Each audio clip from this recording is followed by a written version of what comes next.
Hey there, nice to see you. It's the Bronx Buzz, BronxNet's program where we talk to reporters and writers and editors and journalists, people who are putting stuff out in the Bronx so we can get a real good idea of what's going on because we get the inside word.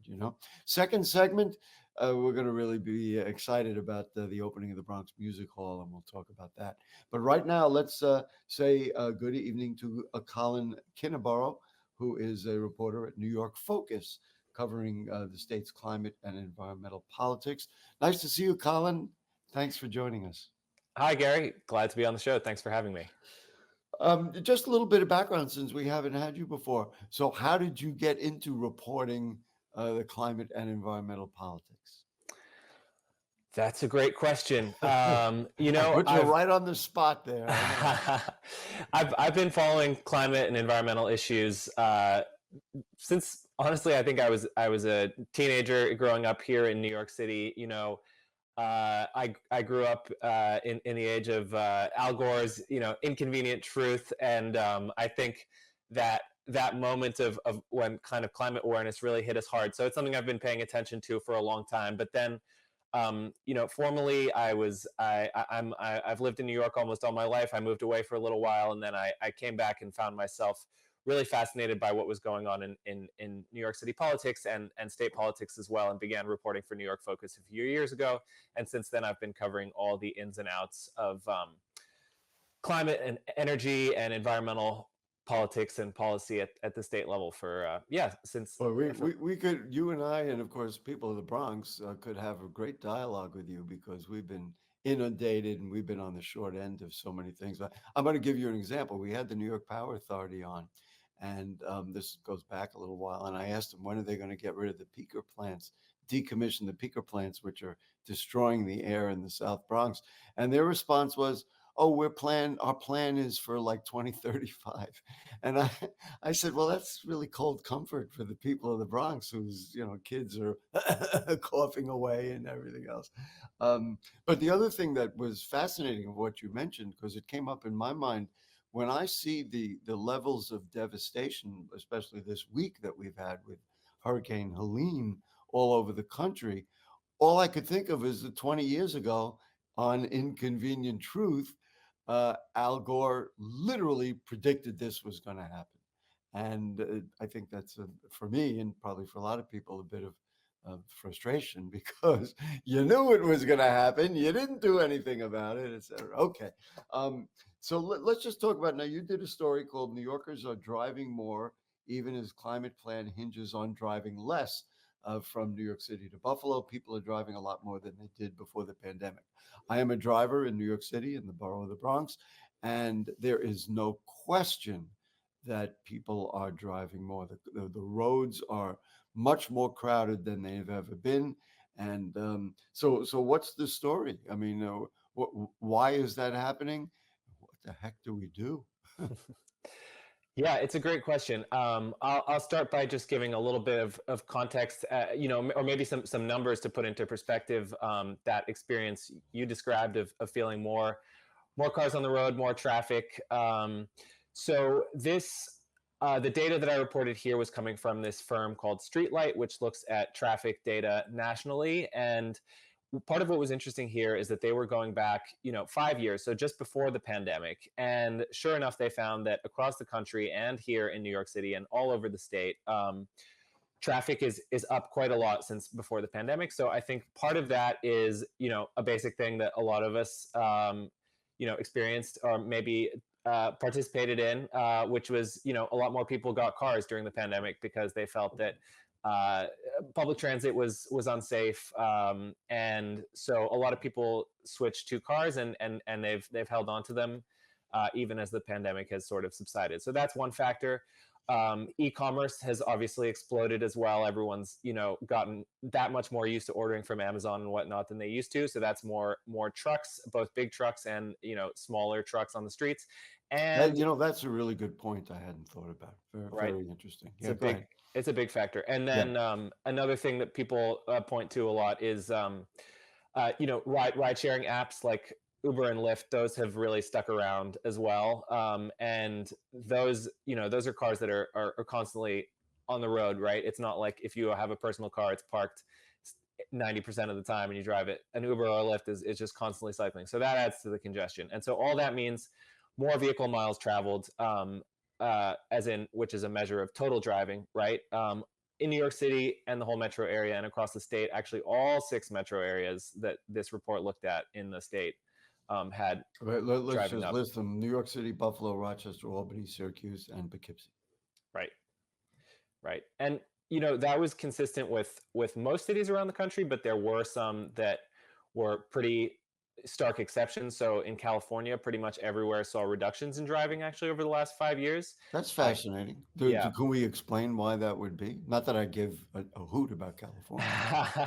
Well, I care insofar as it helps us learn how maybe Well, New sure. York could do things differently, right? But it's So do we know how California? honestly, I wasn't able to get into all the details of Okay, it. that's fine. But one thing, I mean, if you look at Los Angeles, which obviously a famously congested city, but they saw a decrease in driving over the last 5 years.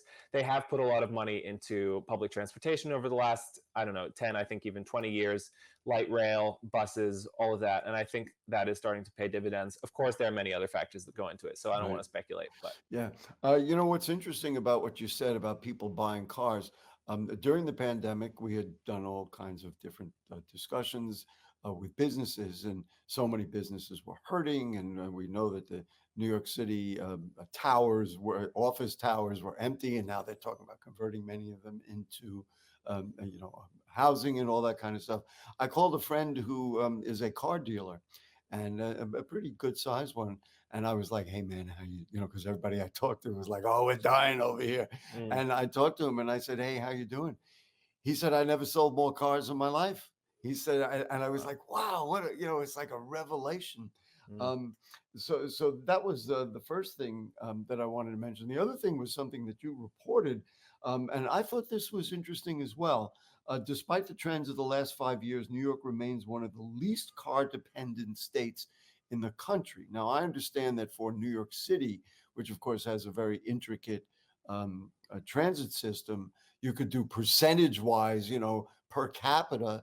Yes, maybe, a lot of people don't have cars, but I still think that that's fascinating because, of course, we have all those cities upstate where people are driving. So I'm wondering if you had any thoughts on that. Yeah, I mean, I think New York City is the biggest factor here. It does represent about 40% of the state's population, and even though more people are driving, most people in New York City still don't drive on a day-to-day basis. So that really pulls down our total as a state. I can't really speak too much to the public transportation systems in other cities. Buffalo, which is kind of highlighted, I mean, appears in this report, had a very sharp increase in driving. I've taken the buses there. They're not great. Uh, Albany's same, but I guess we still do have, we do have some public transportation in all of the major cities. But I really think what's bringing down our kind of per capita or per person driving is mostly New York City. And despite all of its problems, the MTA still moves more people in a day than Sure. any other public transportation Yeah. Well, system in and the not country. only public transportation, then probably all the cars that are being driven in Poughkeepsie. Right. We could, Absolutely. I mean, let's be clear about that. Right. And then, of course, with the, at least for the moment, death of congestion pricing, I'm trying to think of how do we change this? But $15 billion that were taken out of the possibility for mass transit in New York City is probably not going to help. So that really is, to me, the bottom line question for you. So where do we go from here? If we know that cars are, it's not numero uno in what's causing air pollution, but how do we tell people get out of your car, get in the train, get on the street, where take a bicycle or whatever? I'm not sure how to do that. Right, right. I think it's very challenging, and I think when I've talked to people about this for this story that you've brought up, and for previous ones, the main thing is that you need to have the infrastructure there, the alternatives, right, to make it easy for people to take public transportation, to get on a bike, to do all of those things. A lot of people, understandably, don't feel super safe getting on a bike right now with the amount of cars in the city, and cars getting bigger and bigger and whatnot. So I think so much of this is about infrastructure, and it's true that if you take away what was really the state's biggest plan at this moment, in the form of congestion pricing, to shore up our public transit infrastructure and actually fund it, it's going to be that much harder. So yeah, I mean, that's really a big question mark, and it's something we've been covering a lot. This whole thing leads to a really much larger discussion about, in a way, the fight for the road space, because now the city has done a job, I don't want to say good or bad, of creating bus lanes, but that of course shrinks the roadway space available for cars. Then of course you add the whole. Now I thought this is, I'm trying to balance this. So the mayor, over time, has decided, I think correctly, theoretically, that we need more people on bicycles. And so what they've done is created bike lanes in many places. I'll give an example. I don't know if you're familiar with it, Marshall Loop Parkway over here in the Bronx. They've created bike lanes. I drive there a lot. I don't see a lot of people on the bike on bikes. Like it doesn't seem to justify the amount of traffic that all of a sudden is backed up on Marshall Parkway, because during rush hours you got a lot of cars. So and then of course people who drive are very angry at city bike racks, that people are not using those racks, and yet they've lost 3 or 4 parking spaces every place it is. So it's this fight. And while we want to be like Amsterdam and get everybody on bicycles, I don't know how we're going to get there, because you really need to change behaviors with Americans, and they believe in freedom, and I don't know how easy it is to do that. Anyway, got about a minute, so I'll let you summarize here where we're at and where we might go to address these issues. Yeah, I mean, it's a tough issue for sure. It's there's a cultural element, as you said, and there are always going to be trade-offs. I think the way, from people I've spoken to who are pushing on this, I think there's a little bit of a carrot and stick element, which something like congestion pricing had built in, where there's you have Yeah, to pay more if you want to drive, and therefore it makes it a little bit more attractive to right. switch to a subway or something, or a bike. Um, yeah, I one thing I'll say I haven't mentioned, I mean, the state's climate plan really does hinge not just on getting people into electric cars, but also just getting people out of their cars in general. And there's a long way still to go on that. So I'll be watching that Yeah, closely. you certainly will. Changing behaviors is really a difficult thing to do for people who, and of course in the outer boroughs up here, people need cars. Because east west in the Bronx, there's no mass transit. Anyway, listen, Colin Kinniburgh, thank you so much for Kinniburgh. I want to make sure to pronounce it right. Thank you so much for being a great reporter on New York Focus. Recommend to all people watching us, check out Colin and all his colleagues on New York Focus, and we'll certainly get back to you, because we're not out of this yet. No, we're And not. thank you for your time. All right. Thank you so much for having me on the show. I really enjoyed it. Great. So we're going to take a short break, folks, and then when we come back, we're going to the opening of the Bronx Music Hall. Very, very exciting. Don't go away.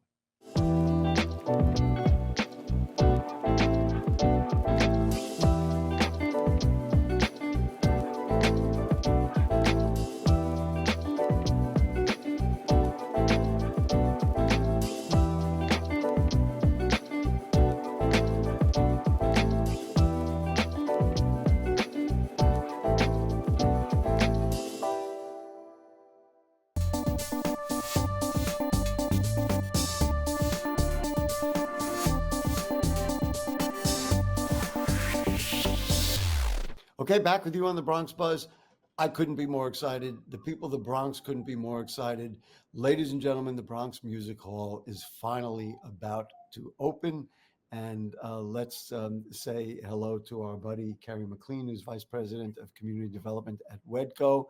Kerry is smiling for obvious reasons that Wedco's Bronx Music Hall is opening. Congratulations. And my good buddy, Maestro Bobby Sanabria, 9-time Grammy nominee of the Multiverse Big Band, and of course, co founder of the Bronx Music Hall, the Bronx Music Heritage Center. If you want Bronx music, you talk to Bobby Sanabria. Nice to see you, Bobby. Nice to see you too, Gary. Yeah, be careful. You don't have to look at me. Just drive carefully. That's all we care about. Modern technology makes all of these things available to us, so I'm glad to be here with you and All Gary. right, great. Let's let Kerry set the tone. Let's not Kerry, forget, and before we go on, let's not forget the great Elena Martinez, who's Elena also the Martinez, who is the other great co-founder. co-artistic director of the BMHC and forthcoming BMH, which we're all excited about. That's it. Kerry, this has been a long time coming. Talk about Wedco and why this fits beautifully into Wedco's agenda and everything else. I mean, this is just really, really exciting. We have some pictures we're going to show, etc. So go ahead, just tell us how we got here. Oh, so glad to be here finally, Gary. I know that as you said, the community has been looking forward to this time. So WEDCO is a community development nonprofit here in the Bronx, founded in 1992, and the radically simple idea that all people deserve healthy, vibrant communities. And that's in the form of green, affordable, accessible housing, educational opportunities, economic opportunity, as well as cultural programming. And so we, inspired by the legacy of music, the long legacy and contributions of the Bronx to music for decades, nurturing and founding music forms like hip hop, nurturing Latin jazz, salsa, doo-wop.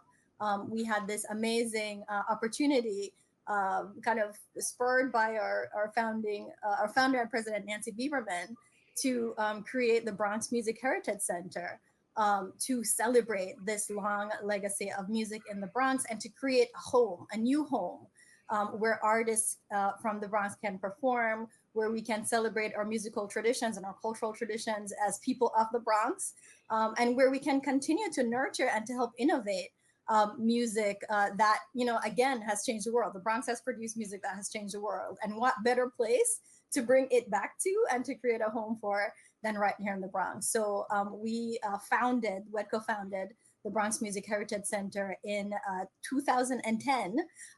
So a long time ago. And we've been waiting for all of those years for the permanent space to open. And so we're super excited that the weekend of October 18th, we get to celebrate the opening of the Bronx Music Hall, which will be the permanent home of the Bronx Music Heritage Center. And as you know, Gary, the BMHC has been functioning since 2010. So even though we didn't have the permanent space yet, we have been programming with diverse artists, including Bobby Sanabria, co-artistic director, and Elena Martinez in the space that we've had temporarily. And again, excited to have this permanent space coming to life. And so let's just say 438 East 163rd Street, and the grand opening weekend is coming up October 18th.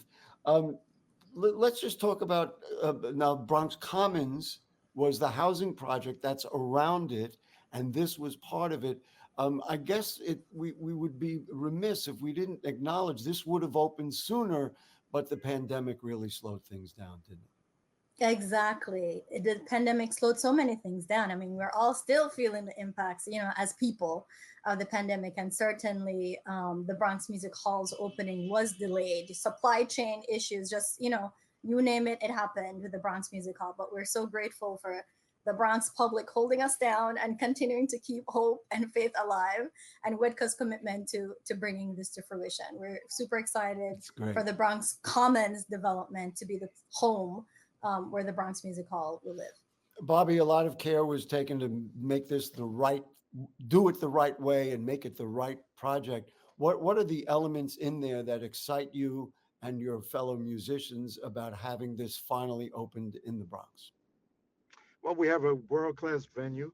It's the main theater is 250 seats. Then we have an outdoor amphitheater that holds about 80 people, 80 to 100 people in the back. And in the front, we have a outdoor stage. We also have indoors. In the outdoor stage and in the amphitheater, we've already been doing outdoor programming in the summer months. So that's been fantastic. It's been prepping the community for what we're going to do in the theater. And we've been doing some lobby concerts as well because our lobby is huge. It's a great, fantastic art gallery space. On the 18th, the opening night, you'll see a beautiful photo exhibition compiled by Elena Martinez and Eddie Pagan, uh, going over the history of what we've done at the Bronx Music Heritage Center in our art gallery space at 1303 Louis Nine Boulevard. But here at the Bronx Music Hall, we have, besides the outdoor stage, the amphitheater in the back, we have the indoor 250-seat theater, the massive lobby space, and we also have a rehearsal studio, dance studio with a sprung floor. It's a Amazing. multi-use room, and also we have a production room too, as well. And we have a kitchen space.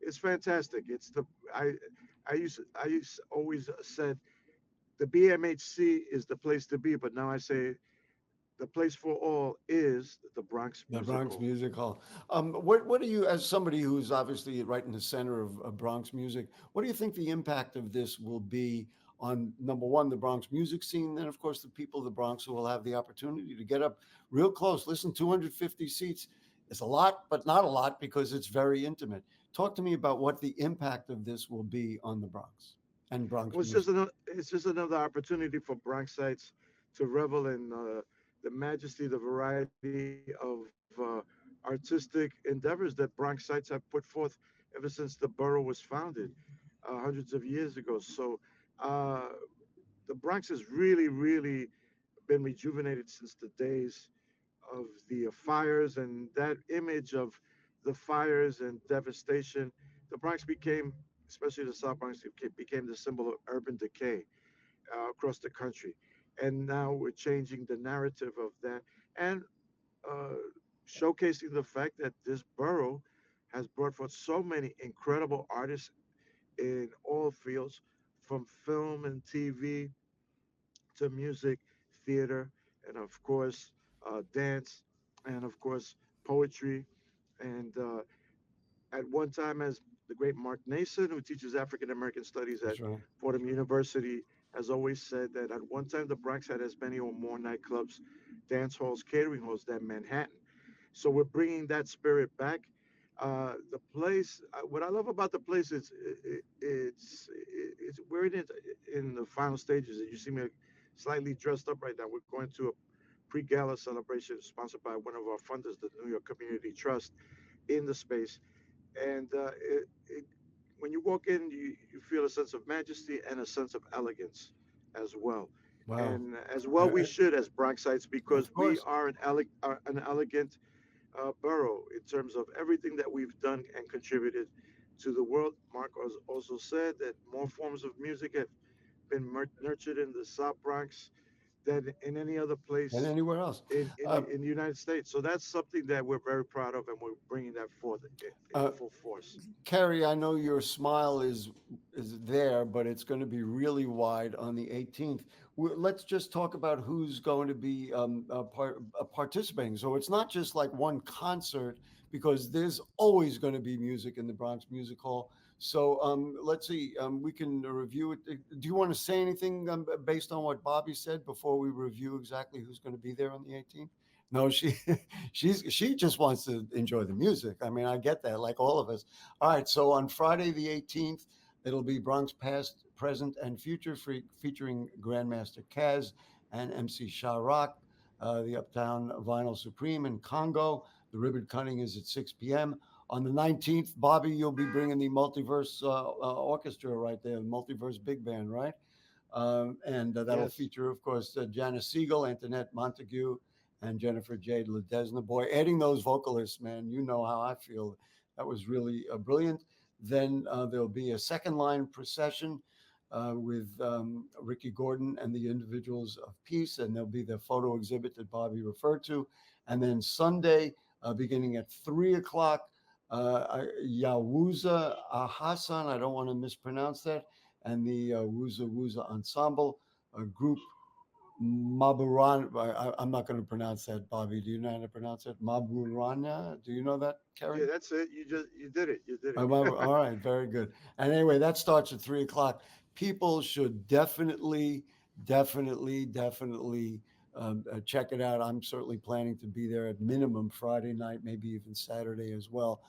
Kerry, moving forward, what do you expect to be in the Bronx Music Hall? What do you expect it ultimately to be? A weekly thing, a nightly thing? Like, give us the vision and let's tell the people of the Bronx exactly what we're going to see, not only opening weekend, that's nice, but into the future.